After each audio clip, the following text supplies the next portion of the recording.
Welcome to iDream. It's me Anusha Kumal. ఇవాళ మన guest doctor Venkata Krishna Kumar గారు, జనరల్ ఫిజిషియన్, కామినేని హాస్పిటల్స్ నుంచి. వాళ్ళతో మాట్లాడదాం. అందుకంటే ముందు సార్, యూజువల్గా ఇప్పుడు ఎలాగో వైరల్ ఫీవర్స్ ఎక్కువ చూస్తున్నాం ఈ వర్షాకాలం సీజన్ కాబట్టి, దాంతోపాటు ఆల్రెడీ వైరల్ ఫీవర్తో ఇబ్బంది పడుతున్న వాళ్ళకి ఏమైనా మంకీ పాక్స్ కూడా వచ్చే అవకాశం ఉంటుందా? ఉంటే కనుక ఎట్లాంటి జాగ్రత్తలు తీసుకునే ఛాన్స్ ఉంటుంది? సో ఒకటి మీరు చెప్పినట్టుగా వైరల్ ఫీవర్స్ బాగా రైస్లో ఉన్నాయండి. మాన్సూన్లో అది కామన్గా మనం ఎక్స్పెక్ట్ చేసే ఫినామినానే. కాకపోతే ఈసారి కొంచెం వర్షాలు ఎక్కువ ఉండటం వల్ల then we are seeing more number of cases. But మీరు అడిగిన ప్రశ్నకి సమాధానం అయితే సేమ్ యూజువల్గా ఒక వైరల్ ఇల్నెస్ ఉన్న వాళ్ళకి ఇమీడియట్గా అది ఆల్రెడీ ఉన్నప్పుడు ఇంకో వైరల్ ఇల్నెస్ వచ్చే అవకాశం తక్కువ. ఓకే. సో చాలా వరకు రాదు. సో ఒక సపోజ్ చికెన్ గున్యాతో సఫర్ అయ్యే పేషెంట్ ఉన్నారనుకోండి, అదే సేమ్ పేషెంట్ కి మళ్ళీ మంకీ పాక్స్ ఇట్లాంటి ఎఫెక్ట్ అయ్యే అవకాశం తక్కువ. రిగార్డింగ్ జనరల్ గా మనకి ఇప్పుడున్న వైరల్ ఇల్నెసెస్ గురించి మాట్లాడితే మెయిన్ గా ఫీవర్, అబ్రప్ట్ ఆన్సెట్ ఫీవర్ ఒకటి, అట్లాగే ర్యాష్ కానివ్వండి, అంటే బాడీలో జనరలైజ్డ్ గా ర్యాష్, రెడ్నెస్, అట్లాగే ఎక్కడన్నా స్పెసిఫిక్ ఏరియాలో ర్యాష్ బబుల్స్ లాగా రావటం, ఇటువంటి చూస్తూ ఉంటాం. దాంతోపాటు మెయిన్ గా ఏంటంటే ఇంతకు ముందు ఏమి జాయింట్ సిమ్టమ్స్ లేని వాళ్ళకి అబ్రప్ట్గా సడన్గా జాయింట్ నొప్పులు, స్పెషల్లీ స్మాల్ జాయింట్స్లో ఫింగర్స్ కానివ్వండి, టోస్ కానివ్వండి, along with that large joints కూడా ఎఫెక్ట్ అయ్యే అవకాశం ఉంటుంది. ఓకే. వైరల్ ఫీవర్స్లో సాధారణంగా మనకి బైలాటరల్ ఉంటుంది, అంటే రెండు పక్కల ఉండే అవకాశం. అండ్ డాక్టర్, చాలా మంది వైరల్ ఫీవర్ వచ్చి తగ్గిన తర్వాత కూడా చాలా మంది ఈ జాయింట్ పెయిన్స్ ఏవైతే ఉంటాయో అవి కొన్ని నెలల తరబడి ఉంటున్న పరిస్థితి మనం చూస్తున్నాం. నిజంగా అంత లాంగ్ జాయింట్ పెయిన్స్ ఉంటాయా? కరెక్ట్ అండి, మీరు చెప్పిన పాయింట్ కరెక్టే. అంటే ఈ వైరల్ ఫీవర్స్ అన్ని ఇప్పుడు ఏదైతే మనం చూస్తున్నామో అవన్నీ బ్రాడ్ కేటగిరీలో వెక్టర్ బాండ్ డిసీజెస్ అంటాము. ఇవి మెయిన్ గా మస్కిటో బైట్స్ వల్ల, మస్కిటో బైట్ లో వైరస్ ట్రాన్స్మిట్ అవుతుంది. సో చికెన్ గున్యా కానివ్వండి, అట్లాగే డెంగ్యూ కానివ్వండి, అట్లాగా ఒక్కొక్కసారి హెపటైటిస్ వైరసెస్ వల్ల కూడా మనకి ఈ ఆర్థరైటిస్ సిమ్టమ్స్ ఉంటాయి. బట్ మీరు చెప్పిన పాయింట్ స్పెసిఫిక్ గా మనకి చికెన్ గున్యాకి ఎక్కువగా రిలవెంట్ గా ఉంటుంది. అంటే చికెన్ గున్యాతో సఫర్ అయిన పేషెంట్స్ కొంతమందికి కొన్ని వారాల నుంచి నెలల వరకు కూడా వైరల్ ఫీవర్ తగ్గిన తర్వాత జాయింట్ పెయిన్స్ ఉండేదానికి అవకాశం ఉంటుంది. అది ఎందువల్ల అంటే మెయిన్ గా జాయింట్స్ ఏవైతే ఉన్నాయో జాయింట్ లోపల లైనింగ్ ఉంటుంది, దాన్ని సైనోవియం అంటాం. ఆ లైనింగ్ అనేది వైరల్ ఇల్నెస్ వల్ల, అలాగే బాడీ ఏదైతే వైరస్ ని ఫైట్ చేయడానికి యాంటీబాడీస్ ప్రొడ్యూస్ చేస్తుందో అవి ఒక్కొక్కసారి ఆ జాయింట్స్ ని కొద్దిగా డ్యామేజ్ చేస్తాయి లైనింగ్.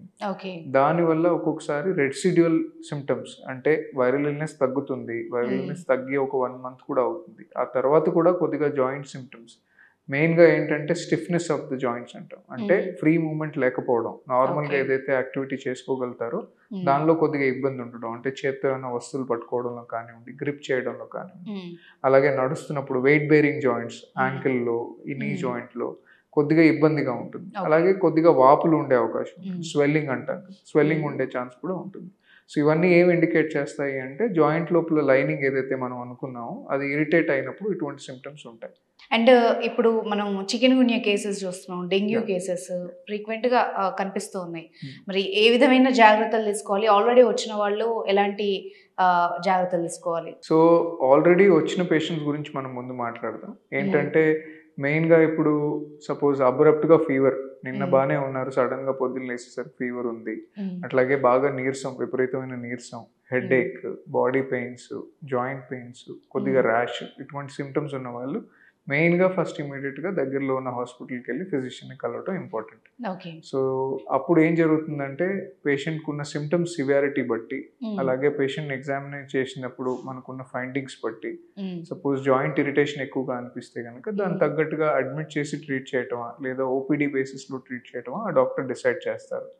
సో సాధారణంగా ఈ వైరల్ ఫీవర్స్ రెసిడ్యువల్ సిమ్టమ్స్ చాలా తక్కువ ఉంటాయి. అంటే మెయిన్ గా మనం తొందరగా దాన్ని ఐడెంటిఫై చేసి ప్రాపర్ గా ట్రీట్ చేసిన వాళ్ళు చాలా మంది నార్మల్ అవుతారు. అంటే మునుపు ఎలా ఉండేవారు, పాతగా ముందు ఫీవర్ రాకముందు ఎలా ఉండేవారో ఆ స్టేట్ కి రిటర్న్ అవుతారు. కొంతమందికి మాత్రమే, అంటే మనం కీళ్ళవాతం అంటాం, రుమటైడ్ ఆర్థరైటిస్ కానివ్వండి, సోరియాటిక్ ఆర్థరైటిస్ లేదా ఎస్ఎల్ఈ, ఇటువంటి పేషెంట్స్ ఎవరైనా ఉన్న వాళ్ళకి ఈ ఆర్థరైటిస్ కొంచెం ఇంక్రీజ్ అయ్యేదానికి అవకాశం ఉంటుంది. సో ప్రీవియస్ గా జాయింట్ ప్రాబ్లమ్స్ ఉన్న వాళ్ళకి ఇటువంటి వైరల్ ఫీవర్స్ వచ్చిన తర్వాత ఆ జాయింట్ ప్రాబ్లం వల్ల ఉండే డ్యామేజ్ కొద్దిగా ఫ్లేర్ అయ్యి సిమ్టమ్స్ కొద్దిగా ఎక్కువ రోజులు ఉండే అవకాశం ఉంటుంది. సో ప్రివెన్షన్ గురించి మీరు ఏదైతే అడిగారో మెయిన్గా జనరల్గా ఇందాక మనం అనుకున్నట్టు దీస్ ఆర్ ఆల్ వెక్టర్ బాండ్ diseases. So environmental control still plays a very important role. అంటే మస్కిటో బ్రీడింగ్ గ్రౌండ్స్ ఏవైతే మన దగ్గర ఉంటాయో, ఇప్పుడు లోవర్ ఎకనామిక్ స్టేటస్లో చూస్తే పూర్ హైజీన్, ఓవర్ క్రౌడింగ్, వాటి వల్ల పూర్ హోమింగ్ కండిషన్స్, ఇవన్నిటి వల్ల వాళ్ళకి ఎక్కువగా మస్కిటో బైట్స్ రావు.